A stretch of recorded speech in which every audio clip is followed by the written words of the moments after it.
dhooftee baasuu dandeessa. Shooti hojii kee jalqabde kan harka kee dhorku hin jiru. Shooti dubbii kee jalqabde kan harka dubbii kee hin dubbatiin siin jedhu hin jiru. Dubbadhu si dhageenya. Saamu'eel guyyaa tokko garbichi kee nagaa dubbadhu siin jedhe. Atis hamma barii lafaatiitti dubbatte. Waan inni ittiin daanii amma Bersaabeetti beekamutti dubbatte. Waan inni ittiin bayees tajaajilutti dubbatte. Waan inni ittiin jiraatutti dubbatte. Garbittiin kee as jirtu kun si dhageessi afaan keessa akka dubbadhu. Garbichi kee as jiru kun si dhagaa afaan keessa akka dubbadhu. Lafa dheebootti lafa onaa keessa dhaabatee kan boo'u jira itti dubbadhu. Lafa horichisaa haalalisu.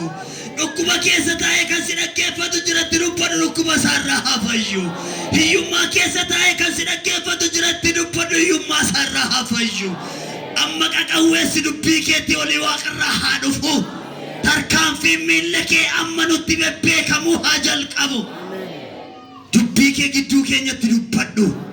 Maqaa Yesuusiin.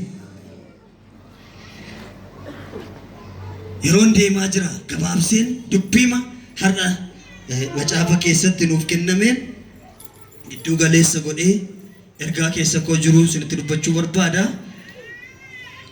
Kaleessa eengadda kan yeroon jedhu guyyoota tajaajila kanaan dura anas tajaajilaa ture akkuma dhaggeeffataa turtan har'as yaada gaarii akka dhaggeeffatan abdiin qaba Waaqayyotu dubbata. Maatiyos boqonnaa 8 isuma amma nu dubbifame amma lakkoofsa 13tti kan nuuf kenname ani hamma dhuma isaatiitti dubbise.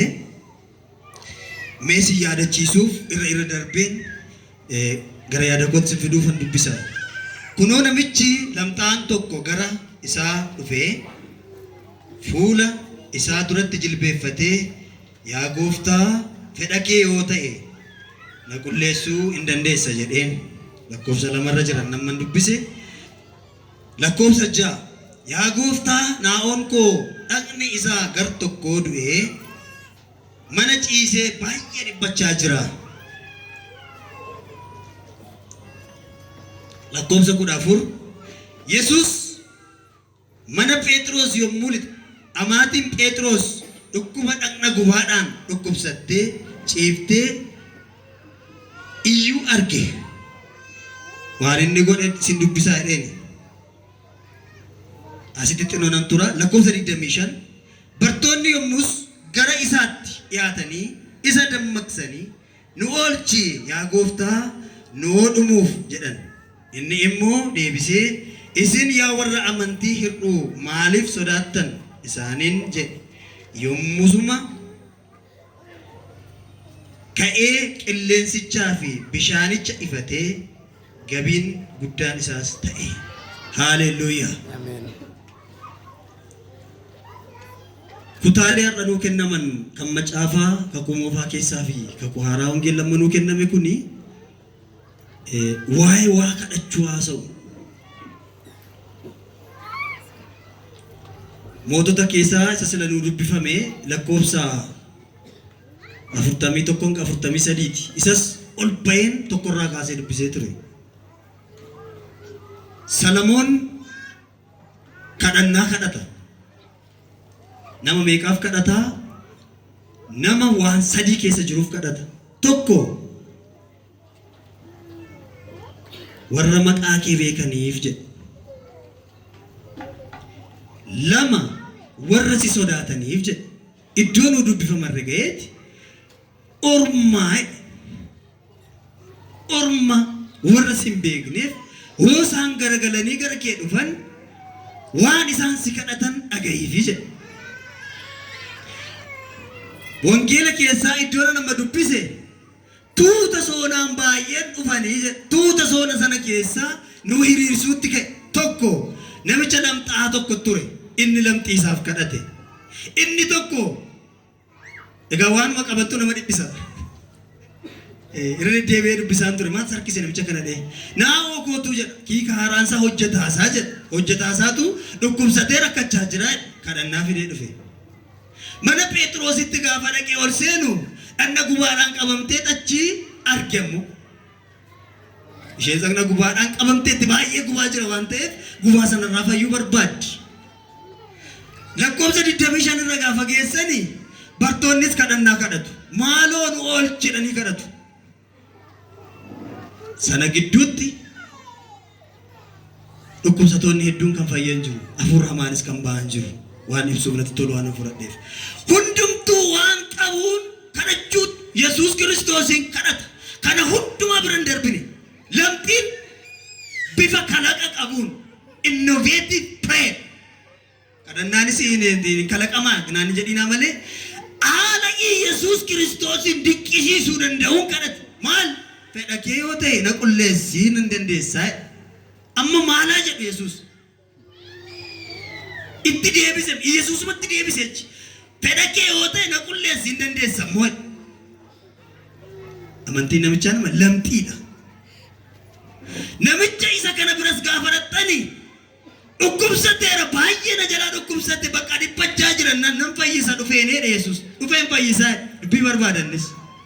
Dhufeen fayyisaa naani namichi waa galeeraaf ay maali ani yoo nan ajaja kan ajaju soo jira dubbichuma ergi malee nachumattuun fayyaa.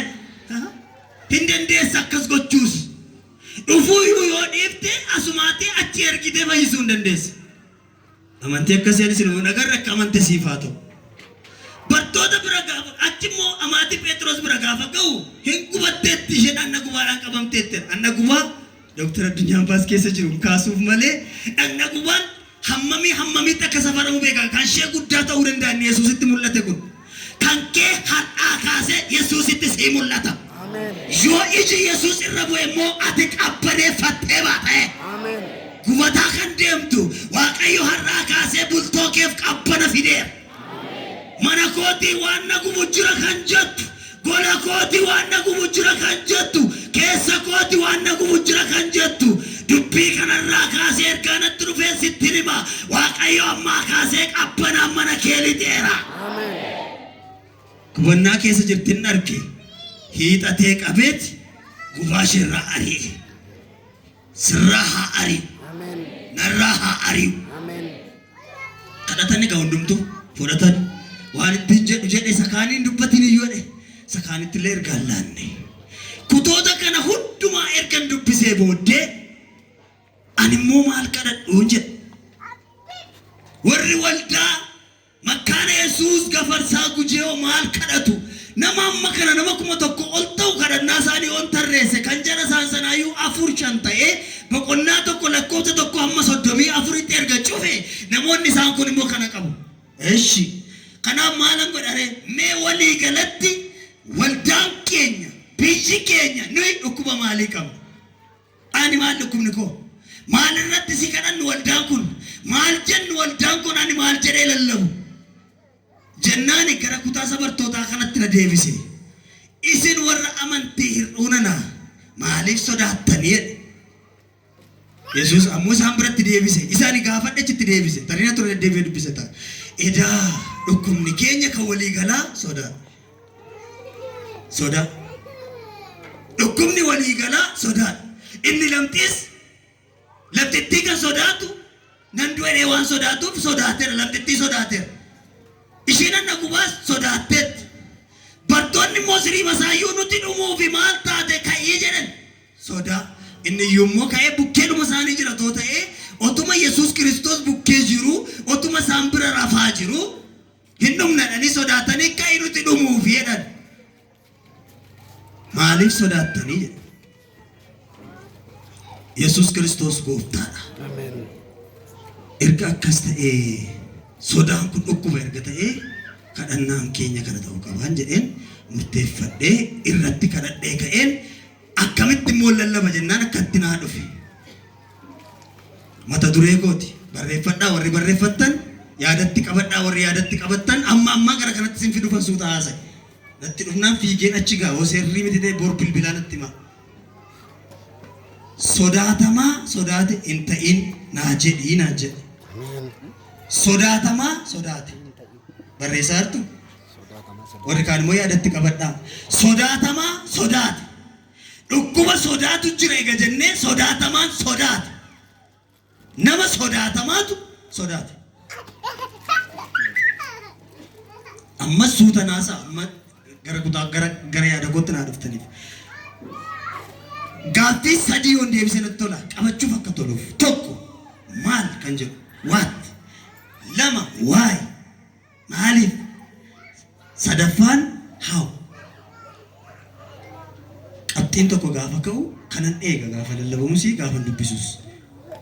Maal sodaatamaan sodaate kuni maal.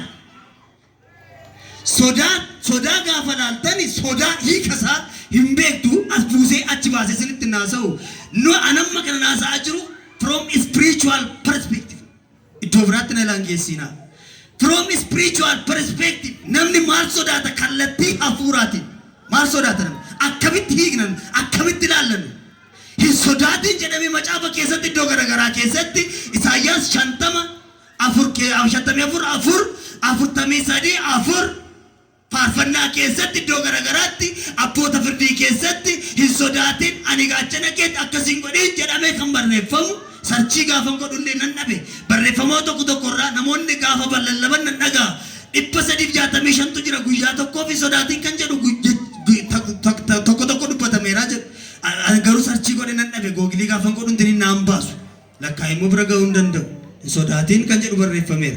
Anamma garuu kana naasa'u barbaade sodaatamaa sodaate eenyu goottan as gara kana fide sodaa akka amma saayinsiitti gaafa haasofnu mootummaan ittisa sodaa balaa jedheet waajjira hundeesseera. Hojjetaan isaa hunas keessa jiraachuu danda'a.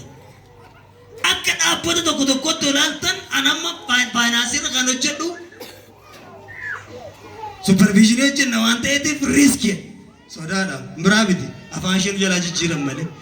Riskiin kun akkamittiin hoogganama akkamitti manaajii godhama wattan jalqaba adda baasi achi safari achi immoo ittisuu yaali. Isayyuu immoo riskichi bakka lamatti qoodu riskii nuni ittisuu dandeenyu kan nuni ofii keenyaan laaluu dandeenyu inni kaan immoo meejor foorsi riskii jedhuuni sana ittisuu hin dandeenyu akka sochii lafaa hin gadda ta'e. Ammas guyyaa guyyaatti akkana raafamu kana ittisuu hin dandeenyu. Garuu ittisa sodaa balaa jira. Attamitti gootu gaasitti akkamitti maneejii goota gaafa dhama riskiin gaafa achii dhufu akkatti dhufu isa dhumaa inshuraansii jedhama. Memme lubbuu keessanii warra inshuraansii bittan jirtus keessa. Warri waldaa maaliif bittu?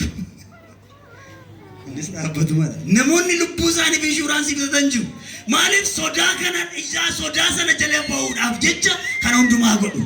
Kan keenya inshuraansiin keenya akkama obboloonni keenya asitti faarfataa turan garafamee fannifamee dhiiga Yesuus Kiristoosiin bitameera. Ameen. Yeroo qaba goggogaatti haaraam inshuraansiin sun haara'u humna qabaannan naqaachisa. Inni kan keenyaa garuu yeroodhaa yeroo taara'aa bara baraan jiraata. Ameen. Sodaan isa kana.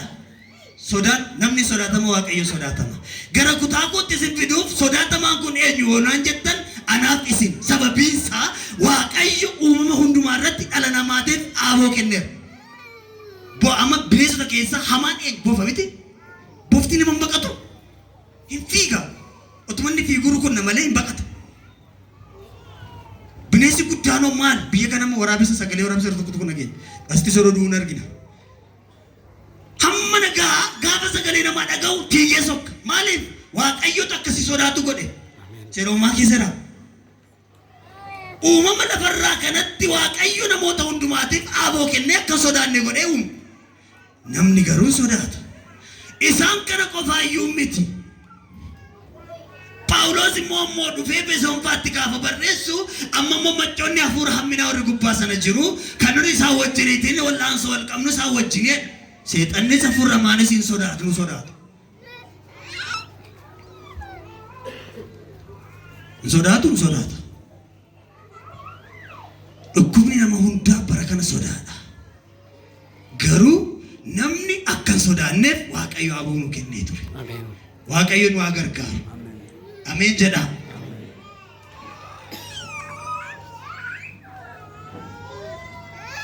Sodaatamaadha hin sodaata.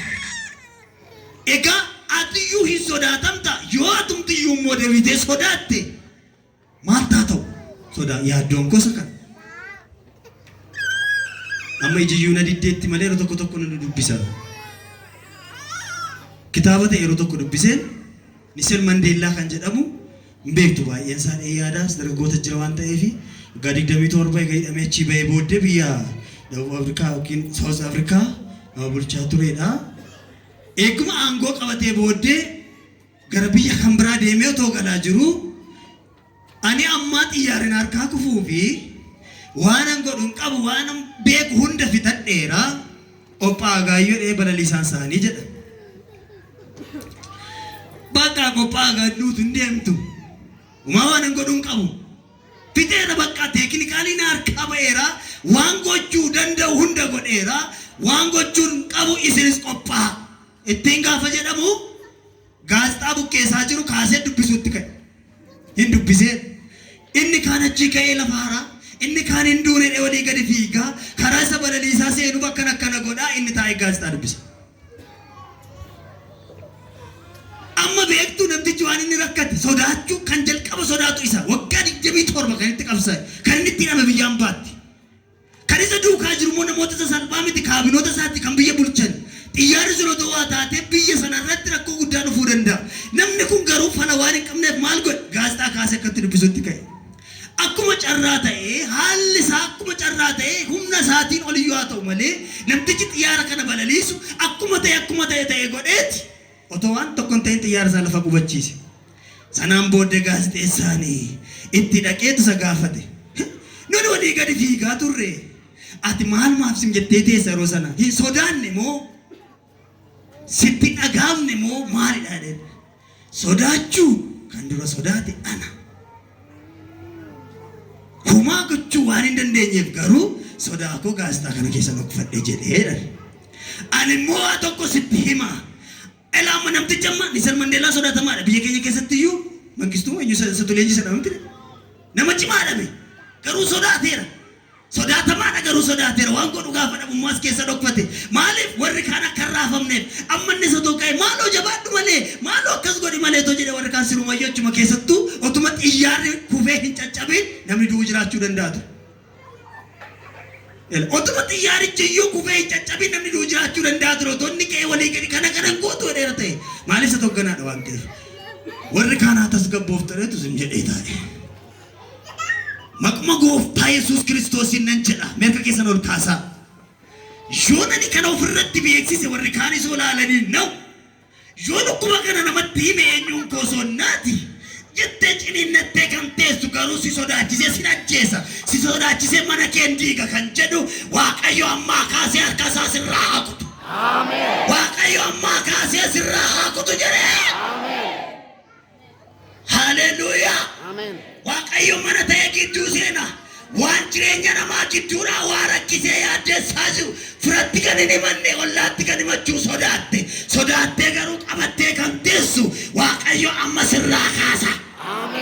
Dhukkubicha nokfatte hin nokfatte dhukkubicha fira kootti himadhotte haalicha nokfatte ela dubbii kanaa sitti hima abbaa waldaa kanaas ta'e Yesuus Kiristoosiin sitti hima ittiin dhugaa baata. Anillee okseen ture Waaqayyo irraa na fayyisee ta'e. Haleluuyaa. Hidduufe fudhadhuun harkaa. Battokko waldaa maddoon turtu ture tokkotti gidduu nuun kadhatee ni dhumarratti nuu kadhadhoodhan. Ombira darbe booddeenan irraanfadha ammuma sitti hima inni sosodaachise godaaneere. Mana kee gadhiisee sokkeera. Fayyaa kee gadhiisee sokkeera. Sodaateetu namichi sim jedhee ta'a garuu du'atti deema. Kottaa yaada koo keessaan bayinaa sodaatamaa sodaate hin ta'ina. Ameen. Isinuu sodaachiftu. Ameen. Isinuu sodaachiftu. Atuu sodaachifta. Sababiinsaa maqaa Yesuusin gaafati jettu ollaa keetti wal ijaareen diigama. Sababiinsaa Yesuus gaafati jettu du'aatu ka'ee dhaabatee. Sodaatin. Siiniyyuu siinan jedha hin sodaatin. Attamitti akka kadhachuu barbaanne dhumarrattan sinitti hima. Sa'aatii eeggachaan deema giddiin qabaatiina. Egaa sodaatamaan sodaate nama dhala namaa kana ana si eega ta'ee isinillee keessa hin jirtan yoo ta'e hin beeku isa kan isin qabadhaa. Maali kan jedhu deebiseera. Macaafa keessa deemaa laalaa namni sodaanne jiru. Addaamirraa kaasee hundumtu sodaateera. Kaan ergamaa Waaqayyo sodaata. Kaan maal sodaata? Kaan maal sodaata? Kaan maal sodaata? dura sossobaniitti dubbatu ergamoonnis gaafa dhufan Gideon gaafa jagaana ergamaa isaan arge wayyoo kaa gaafa inni jedhu lakki akkasumatti sodaatiin ittiin jedhe har'a sitti dhima sodaatiin ati iyyuu sodaatamta. Amma mee waldaa kiristaanaa hin sodaatamti. Waldaan gaafa sodaatte warri kaan akkamaa ta'ani. Mana kee keessaa ijoolleen kee abbaan keenya cimaadhaa siin jedhu yoo sodaatte ijoolleen kee akkamaa ta'ani. Mana keessaa ijoolleen kee haati keenya cimtuudhaa siin jedhu lafatti jirtu toomaan sodaatan yoo sodaatte ijoolleen kee akkamaa ta'ani. Biyya keessaa waldaan nuuf kadhattee warri mootummaa qaama mootummaa bulchan yoo waldaan sodaatte isaan sun akkamaa ta'ani. Ati iyyuu sodaatamtaa hin sodaatin. Sodaata. Sodaatamaa sodaate hin ta'in. Naan ta'u badaa garuu waan akkasii dafqaa jirtu waan ta'eef meeq bitaa keessan hin mirga keessan qabaa na gargaaraati. Sodaatamaa sodaate hin ta'in jedhame. Sodaatamaa sodaate hin ta'in. Balaadhame sodaatamaa sodaate. Waa meeqa balleessa. Isa duukaa kan inni hidhanuttuma fuudhee achi naqa. Har'a sittan hima. Ati iyyuu sodaatamtaa hin sodaatinee. Sobee sitti asaase malee, sobee gurra keetti asaase malee, sobee dhuma dhukkuba xinnoo guddaa sitti bakkeessee duuta. Ijoolleen kee akkam taati, manni kee akkam ta'a, maaloon kee akkam ta'a siin jedhame malee innumti akka siin jedhe iyyuu si sodaata. Hadhaan booddee garuu Waaqayyo sodaa kana si biraa kutee. Egaa jarri kana kadhatte nu dhukkuba kanarratti maan kadhan? Waaqayyo la waan nu sodaachisaa jirurra nuu kootte. Lafti socho'ee nu sodaachisaara. Nageenyi badee nu sodaachisaa jira. Fallasaa dhabne nu sodaachisaara. Waaqayyo sodaa kana keessaan harka kee butee si haa baasu. Namni dhukkuba sodaa qabu mallattoowwan amma jechuuf jiru qaba. Tokko nama Waaqayyo wajjin wal dhabeedha. Dhukkuba sodaa namni qabu. Macaafa keessaa isinitti agarsiisa. Dhukkuba sodaa. Namni sodaatu nama dhukkuba anamma jedhu mallattoo isaa irra jira. Nama kanaaf jabeessaa kadhadha. Warra waldaas kana dhagaa anmayyoo ta'e qabaanaa kadhadha. Inni jalqabaa nama Waaqayyo wajjin waan ta'eef wal dhabeedha. Wal dhabeedha namtichi waan ta'eetiif sodaachuu jalqaba. Seeruma boqonnaa 3 lakkoofsa 9 gaafa ilaaltan Waaqayyoof Addaam jalqaba wal beeku. Garee lama jira asi. Garee barsiisaa kanaa fi garee warra kanaa. Fakkeenya isin fudhachuuf garee lama isinitti argisiisee deemuuf. Gareen tokko Waaqayyoon sodaatee baqata. Gareen tokko immoo Waaqayyoon arguuf akka tokko ta'etu hawwiidhaan eeggata. Garee Addaamii fi garee Museetu jira. Barre Musee fi Addaamitti turan yeroon isaa garagara yoo ta'e konteekistii macaafni sun ittiin barreeffame iyyuu garagara yoo ta'e seeruma boqonnaa 3 lakkoofsa 9 hanga 10 fi ba'uu boqonnaa 23 keessa dhaxxanii gaafa laaltan Museen ulfina keenatti argisiisee Waaqayyoon eega. Addaam garuu dhiisee deema. Sababiin isaa milikkita maaliiti seetan beektu? Addaam edaa Waaqayyo wajjin wal dhabeetu baqachaa jira. Sodaan jalqaba kan uumamte gaafa Addaam afaan isaatii baafatee anoo si sodaadheen iddoo akkasii dhokadhe jedhedha. Guyyaa sana erga uumamtee sodaan ittuma fufte. Macaafa keessatti kanuma baay'atte. Kanaaf Museen ulfina kee arguun barbaadaneetu ulfina Waaqayyo arguuf Waaqayyoon rakkisa. Waaqayyoon kadhata. Addaam garuu ani si arguun danda'u jedhee baqatee qajeela. Namni sodaatu nama Waaqayyo wajjin wal dhabeedha. Mallattoon dhukkuba sodaatu. Waaqayyo gooftaan siinaa gargaaru naanaa gargaaru. Egaa kutaa sana bal'isee yoo naqe keessan ture eenyu? Ulfina keenatti argisiise jennaan Waaqayyo lakki fuula koo argite siin ta'u duufumaan illee akka kana waan ta'e argitetti jedhe. Isa kanaan immoo anoo si ilaaluun sodaadhe miilla kee iyyuu shokoksaasaa dhaga'een sodaadhee achi keessaa ba'e gaafa jedhu Waaqayyo haa maaliif akkana goote reen akkasiin godhee siin hin jenne waluma nama. Ijoolleen abbaa ishee wajjiniiti walii galtee abbaa ishee jechaa deemte sodaatti.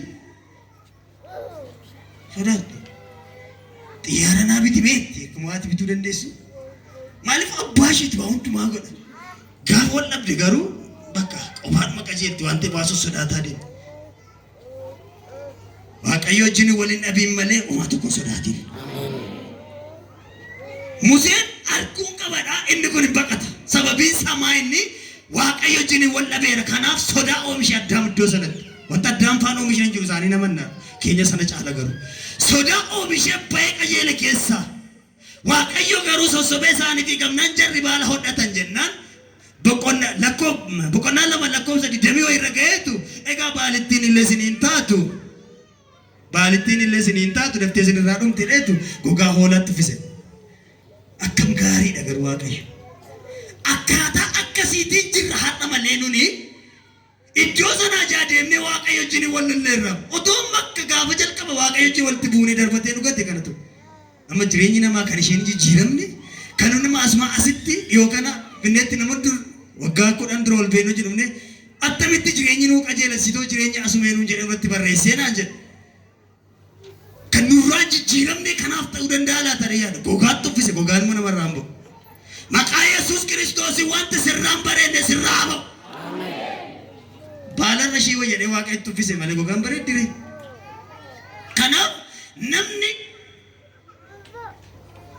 waaqayyo wajjin wal dhabe mallattoo sodaa argisiisaa deema umarra ga'ee sodaa isaa keessa bu'a sittani maharra asis dhaqi achis dhaqi obboloonni goosina of keessaa sin baasonni faarfataa turan waaqayyoon of keessaa baasin malee waaqayyoorraa addan bahin malee maal lafti kun akka yerbeetti hin ciccinne ati keessaa nagaadhaan baata sameen kun achii gadi narcaane ati keessaa nagaan baata lafti kun raafamuu dhiisee ol ka'ee yoo gadi galagale iyyuu waaqayyo si wajjin jira taanaan kataf godhee karaa tokko karaa baasee si baasa karaa tokko karaa baasee si baasa jedhee qabadhu assaayimentiin kenni guddaan isa qofaa as keessatti qabadhu ofirratti miti gaafa dadhabdu gatta waan ta'eef keessa kee kaa'i wajjin kufii kaa'i inni gaafa rakkinaa si gargaara namni mallattoo dhukkuba sodaa qabu mallattoonsaa amantiin qabu amantiitti hir'ate namicha as keessallee jiraachuu dhiisuu danda'a amantiitti hir'ate Yesuus Kiristoos dhaqeedha hagalaanaa sana laalee isaaniin laallaane formulaa tokko sirriitti immoo haalli amma jiru kun conditionin amma jiru kun yoo greater than your faith ta'e ati sodaa guddaa keessa jirta afaan oromoo isaa akkatti mudhabeen haalonni amma jiran walitti ida'amanii beelli dhukkubni nageenyi fayyaa dhabuun maaliin walitti ida'amee hamma amantii keetii ol yoo ta'e ati amma sodaa keessa jirta siniin galle miti atamittan barreessee sinitti hima ilaa kan jedhe dhukkubni duuni wanti ati dhageessu gurra keerra jiru dhukkuba ida'uu hiyyummaa ida'uu beela keessaa qullaa ta'uu arrabsamuu maseenummaa maalee kun ida'ame the total summation of your problem amantii kee tokkittii sanaa ol taataanaan ammayyooti sodaa keessa jirta waaqayyo har'a wayiif nan iyyisiisu hanga amantii kee dabaleetu sodaa wantoota an amma jedhee ida'e kana gararraa godhee sodaa kee keessaa si baasa hey narraa kaasi waaqayyo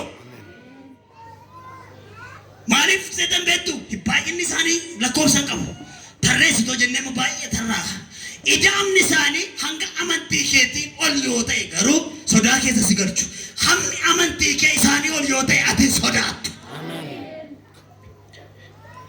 amma bartoonni gaafa galaanni raafamu isa yuumootu Yesuus Kiristoos bira jiru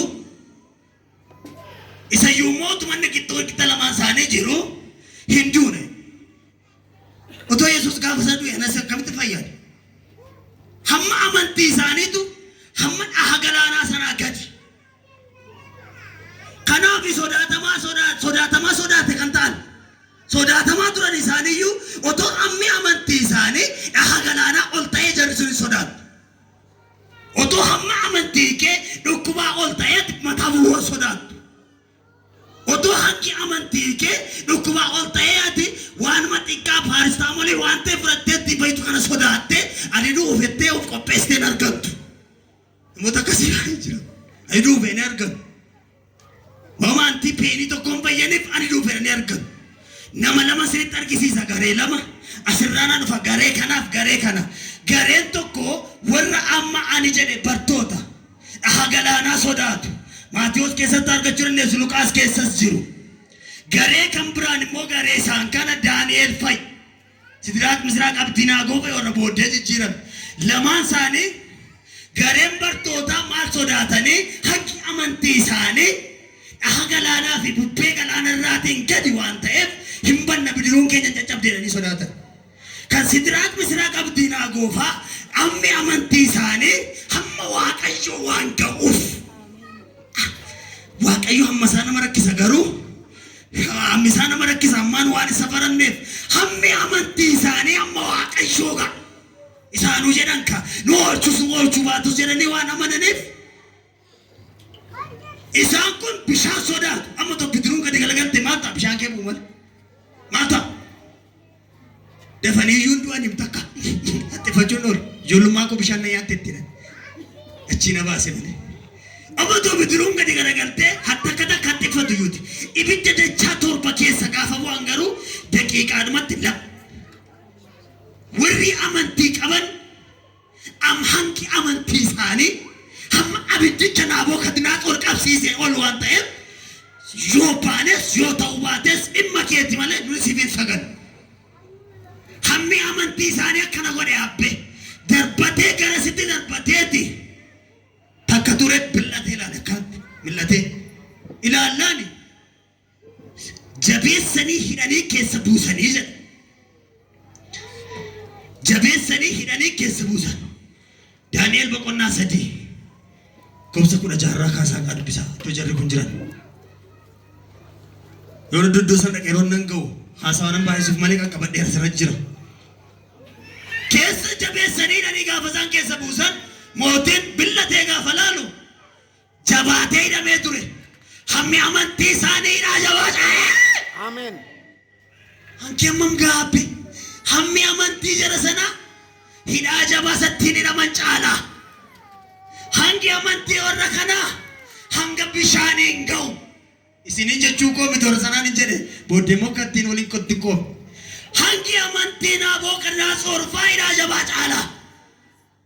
Hidhaa jabaa qofa miti abidda dachaa torba caala.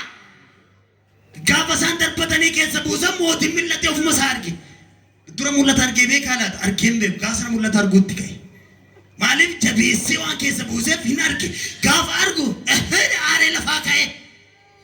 Aartee lafaa kaata malee hangi amantii koo hamma isatti qopheessteen caala. Ameen. Aartee lafaa kaata malee hammi amantii koo hamma mooraatii qopheessteen caala. Ameen. Aartee lafaa kaata malee hangi amantii koo hamma isatti xaxxeen caala. Ameen. Aartee lafaa kaata malee hangi amantii koo yaa bofaa isatti hojjettuun caala. Yaa mortuu isatti hojjettuun caala. Hin caalaan kee amantii koo. Sii caala. Warri amantii keessan hanga isa umurri hojjetuu caalu hidhicharraa sii keera. Hangi amantii keessun amma ariifatee siiqa.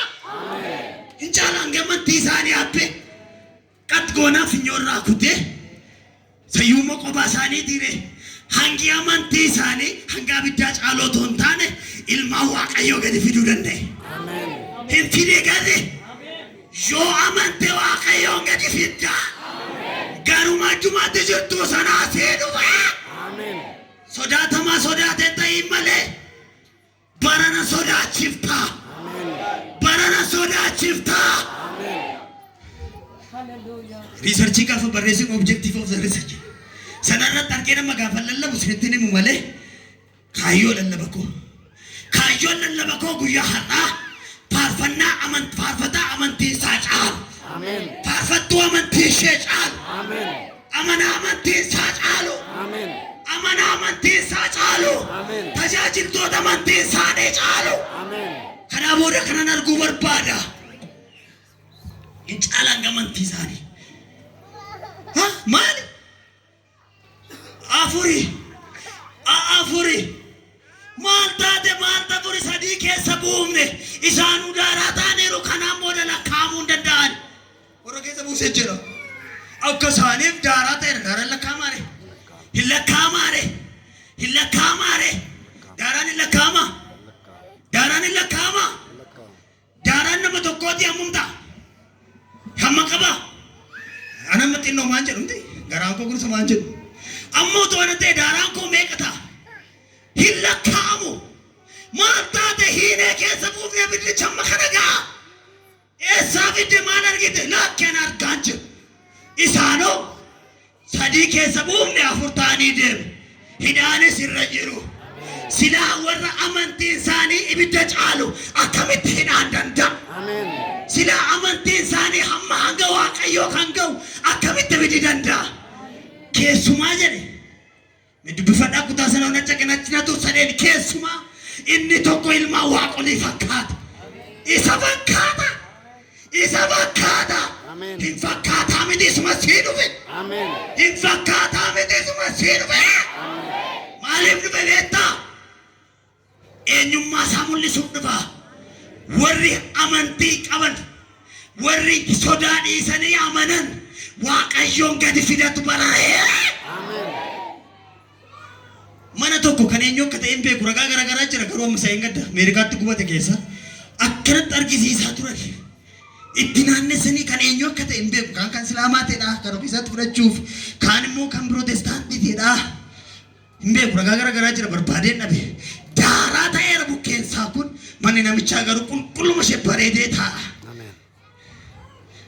obboleessa koo obboleettii koo erga gaafa dhuftee Yesuus Kiristoosiin harka koo sitti kennadheera ani kan keeti ati kan kooti eegati jette biyyi lafaayyuu si sodaata ati immoo sodaate hin ta'ine jagna faarfataa ta'i malee sodaatine jagna faarfattuu ta'i malee sodaatine jagna amanaa ta'i malee sodaatine maal si sodaattan eessa dhaquuf maal gadi fiduuf yoo aangoo akka ta'e yoo Nelson Mandela nama kaanista isinitti meera maal fiduuf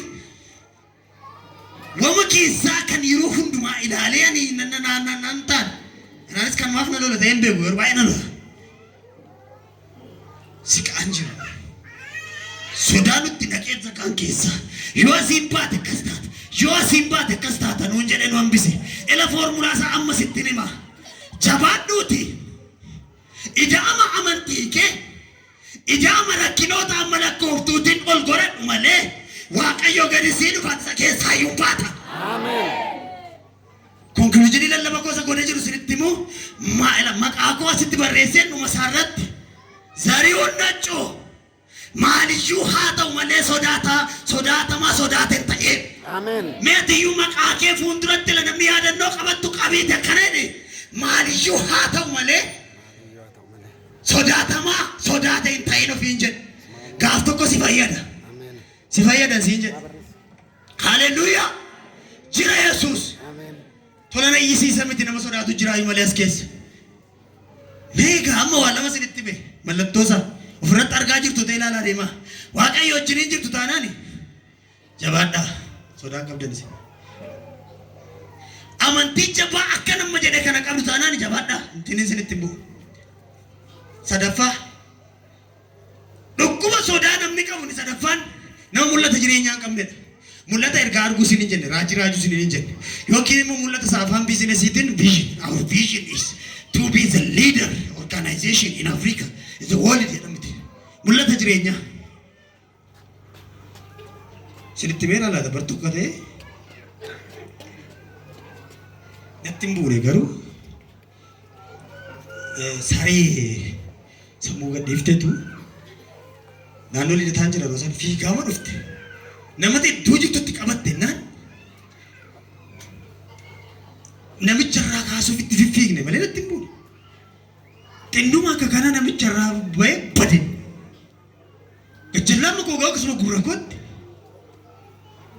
kitaaba jireenyaa sumeen idiitii gooyisuuf luba Milkiyaas Geeddoo bira geeffataan jira karra kana jedhan siin uummatee naa jedhe maali saree si ciniine meemma karaatuudha namni si ciniine gurra maali dhoganaa kitaaba barreessa kamittan dho maali dhoganaa jiraadha kamittan dho yeroo nani deemu bulees akkasuma naan jedhe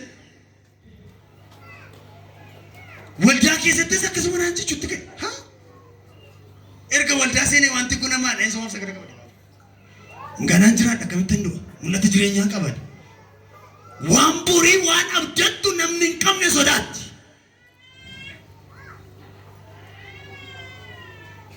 Gaaf tokko toon akkatti kadhadhu girgiddaatti akkanatti hirkadheeroo tokko na gungumsiisa na faarfachiis faarfannaa.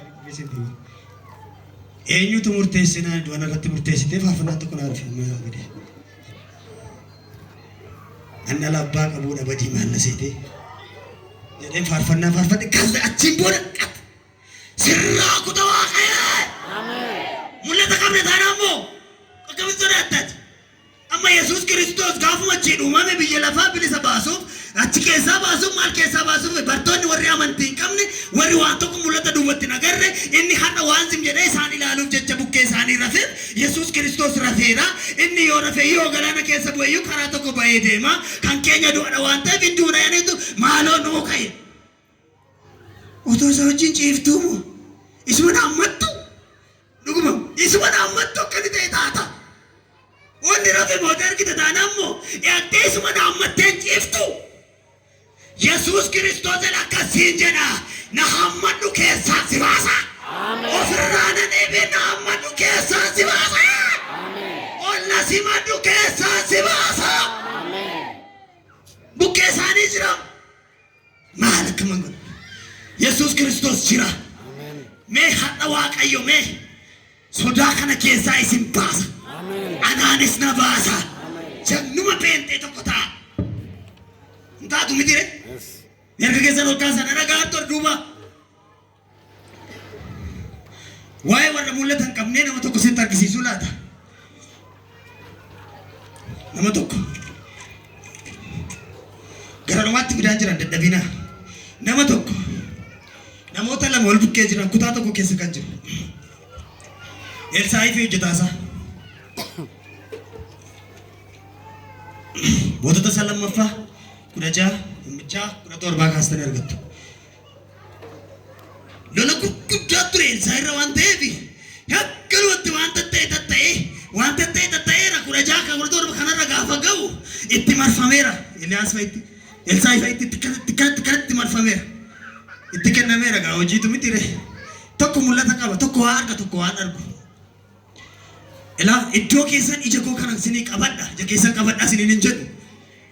Waaqayyo ila akkanatti baggal godhee isinirraa abbatu. Ila baggal godhee isinirraa abbatu. Sanaan booddee ergamoota Waaqayyo warra baay'inaan si eegan argi. Sanaan booddee ibidda fuula Waaqayyo sitti marsee jiru argi. Sanaan booddee humna Waaqayyo si wajjin jiru argi. Hin argu inni sun argaa jira. Dhufeetu gooftaa banneerra bakka nutti marfameera kana ta'eera sana ta'eera. Kana ta'eera. Mee ammoo isin moo nifata garee hojjetaa sana Giyaas kan jedhu kutaa biraa irratti dubbiseera garuu isin masiraan garee Elsaa yoo taatan inni kun lakki dhiisi sodaatee Waaqayyoon wajjin jira. Maaleessa qaata nu bira gaata Waaqayyo yoom dhufa? Yeroo inni dhufu moo situn argine malee isaa dhufaa si bira jira. Inni kun banne hooti lakuno meeshaa isaan baatan maaloo isaan baatan maaloo isaan qopheeffatan keessaa mul'annu gooftaa koo maal taate lakki dhiisi qoyi obsi hin rakkate Elsaayi itti mennaan dide bakka amma sitti musiifaa ibsannaan kadhateef hin banamin argee jira micha meesin warra kanaaf kadhadhaa isaanii haa banama. Qabi harka kee nama bukkee kee jirutti iji kee siif haa banamu jedhee. Iji kee siif haa banamu. Mee as kaasaa moo iji kee siif haa banamu naan jedhaa. Iji kee siif haa banamu. Nan argaka gaafa sana moo hinduu ta'oo jedhe maaliif hin du'ani ganama kana jiraadha. Inni dhukkubsattee kanarraan fayidan dhimma keeti akkatti jalaa baata. Giyaasii hojjetaasaa fi Elsaayi gidduutti kanatti uumame garaagarummaa.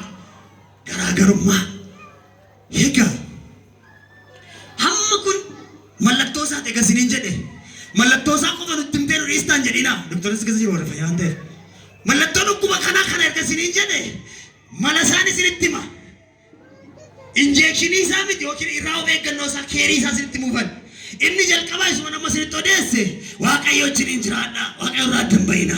Inni si wajjin jiraannaan dhimmati waan ta'e itti sodaattuuf hunchu siinaa gargaaru naanaa gargaaru. Inni lammaffaan akka nama siin jedhe hanga amantii keetii cimsadhu guddifadhu. faarfannaa naa ta'u kadhannaa naa ta'u karaa ittiin guddifadhu hin beeku hammi amantii hin guddata guddifadhu hamma idaama rakkina keetii ol siif haa ta'u. Mul'ata jireenyaa ittiin jiraattaan mul'ata qabannan jiraadha jedhee ofirratti raajuu danda'e gaafa sana rakkina moota kottaa immoo akkas goona isa arfaffaa isinitti himuuf waan gidduu galu Waaqayyos na wajjin jiraata akkuma Waaqayyos wajjin jirutti beekta. Tumura lallaba kooti Waaqayyo akkuma waan si wajjin jirutti beekta. Hammi amantii koos gaarii dhattee maaf amanta. Mul'ata jiraachuus nan qabattee maroo hundaa ofirratti raajja. Ammayyuu sodaan garuu si yaabbatee akkanatti gararraa kee taa'ee si yaaddeessaa jira. Inni arfaffaan akkasi. Isa na sodaachisaa jirutti nan kenneen jedhi kadhadhu. Amen. Mee harka keessan ol kaasaa. Waaqayyo ila harka isaanii saba gara keetti kaase kana. Namni sodaatu yoo jiraate isa inni sodaataa jirutti hin kennin. Namni sodaatu yoo jiraate isa isheen sodaataa jirtutti hin kennin. Baasi keessaa. Baasi jalaa. Maatiyos 14 keessatti nuti akkas ta'e. Beena achi ciyaadheetu Yesuus Kiristoos waan karaa biraa dhufutti fakkaate. Gaafa walakkaa gaana haalli ta'uu dide akka isaan jedhan ta'uu dide akka isaan ilaalan ta'uu dide. Bubbeen irratti ka'e. Dhumate lafa isaan jedhanitti immoo isuma isaan sodaatan sanarra akkanatti irra deemaa dhufe. Akkasitti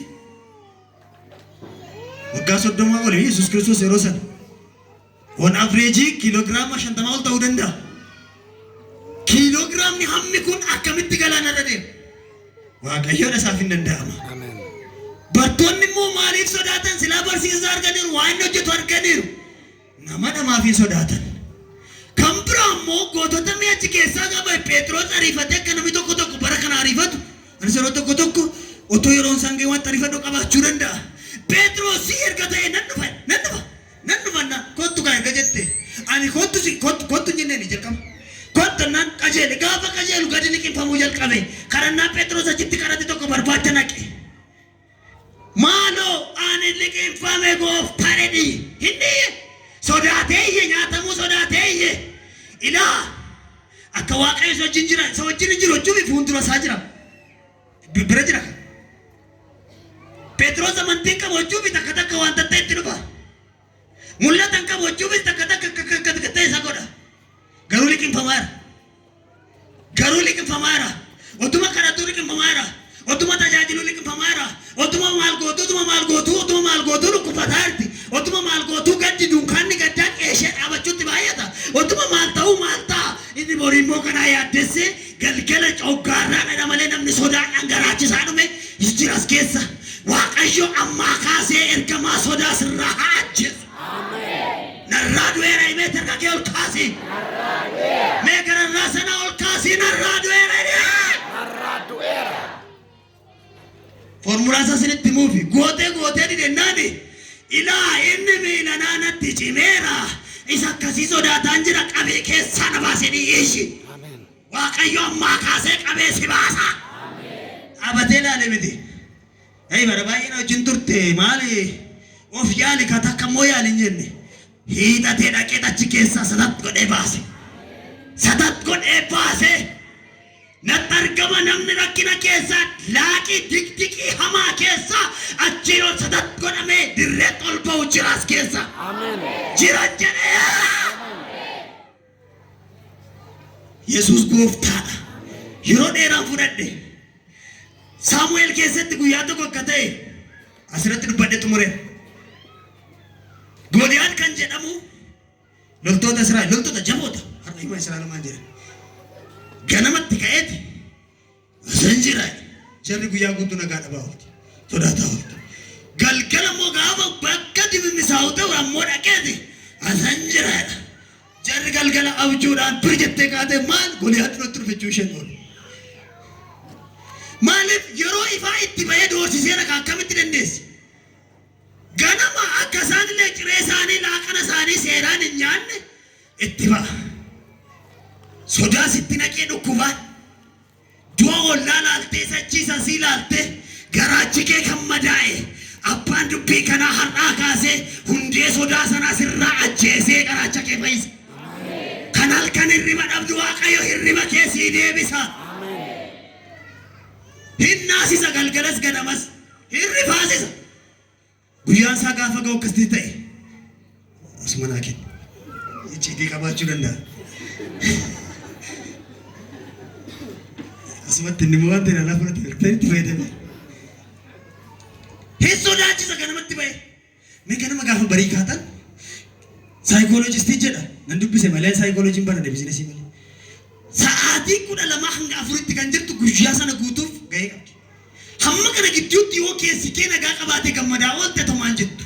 Sana gidduutti wanti sammuu kee qabu yoo jiraate sa'aatii 8 inni nafe gatii siin qabu. Akkuma kana gaa Gooliyaad ganama bariitti ka'a. Namni ganama karoora baafatti bite gashee karoora mo'ichaan baafanne dhufee xalaasan jira manangaa. Asiin olee koo kudha meeqa asiin olee kan kojjaa akkas koo shaffanadheera eessa na rukutta maal gadi fidda. Jedhanii guyyaa guutuu sodaataa oolanii galgalammoo rafnee bullaga inni hoomaan jedhu achi jira ta'ina ammas kataafitti jedhe akkanadha. Gubatti jarri sodaadhaan marri maashee waadama. Waa kadhatan hin jedhu gaafas. Waa kadhatan hin jedhu. Essee ilma isaatii dhaqime akaayii geessi ijoolleef jedhe. Karaa jaritti karaa dhufu dhabnaa Waaqayyo karaa goolaa achii gaditti dhufe. Waaqayyo isa amma si yaaddeessaa jiru. Barii lafaa yoo ati kaate si yaaddeessu. Galgalli gaafa ga'usa si yaaddeessu. Karaa biraatti siin dhufa sii jechaare. Karaa biraatti sii faaruwe. Eessaan dhufe beektu loltoonni Israa'el ila Gooliyaad nu rakkiseera. Koottaa yeessadee gara biraa uummanna. Koottaa humna dabalanna. Koottaa mootii mariisifna. Malee yoo ta'e malee namicha kanan lolle. Koottaa jilbeeffannee kadhanna. Yoo Waaqayyo nu gargaare malee namicha kana mo'uu dandeenya naniin kadhanne. Raftee taate Waaqayyo sila akkuma Addaamiin baanarraa buusee waan yeroo dheeraaf qullaasaa uffisu itti uffise sana Waaqayyo amma karaa biraa sii dhufa.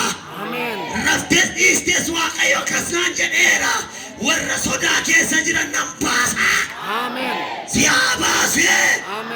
Isaan bebeettu mucaan akaayii fideefi gaafa dhufu isa inni itti jedhu sana gahe. Maal taata dhiisin? Ergaa fideen dhufe isa kanaa miti ani bineensa caakkaa hunan danda'a miti. Gooliyaad maal beeka? Meeshaa waraanaatti namatti dhufe eegaati. Mucaan gaafa furruursaa fudhateetti bahu sareena seete. Sarees ta'e maalis ta'e Waaqayyo barana sodaasaa keessaa si baasuu waan barbaadeefi afaan jawwichaa keessaa si butee baasa. Inni tuffata. Maqaa gooftaa Yesuus Kiristoosiin siinan jedha. Jawween galaanaa iddoo jirtu Waaqayyo sitti dhufe. Hin baan dargaggeessi kun harka kee keessa. Hin baati dargaggeessi kun harka kee keessa. Akkasitti Waaqayyo bara sana Gooliyaadiin gombisee saba Israa'eliin irraa sodaa kaase. Sirraa kaasa. Ilkaanii dhaabannee kadhanna. Yeroo keessan guddaa fudhiifama.